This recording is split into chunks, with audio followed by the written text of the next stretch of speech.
मी कदाचित चुकीची पण असेल, पण नर्सरीच्या मुलांची फीज 1,32,000 असणं हे कितपत योग्य आहे? Is it really practical? Yesterday we were exploring some preschools for one of my friend's daughter. आता ती नर्सरीला जाणार आहे. सो एवढी मोठी फीज ऐकून ना ते लिटरली शॉक झाले. असं नाही की ते अफोर्ड नाही करू शकत. Both of them are working, they can afford this much fees. पण त्यांनी एक्सपेक्ट केलं होतं की 60-70 हजारांपर्यंत फीज असू शकते आणि हे नॉर्मल आहे. बट एवढी मोठी फीज नर्सरीच्या मुलांसाठी देणं त्यांना प्रॅक्टिकल वाटलं नाही.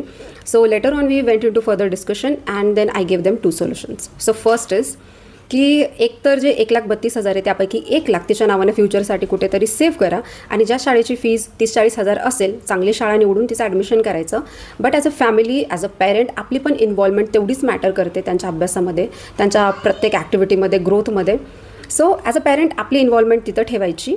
And then I gave them second solution की एक तर तिचं होमस्कूलिंग करा, 5 वर्षापर्यंत होमस्कूलिंग करायचं आणि डिरेक्टली फर्स्टला ॲडमिशन घ्यायचं. Because I have already triad this approach with few of my students and they are really doing very great in their academics.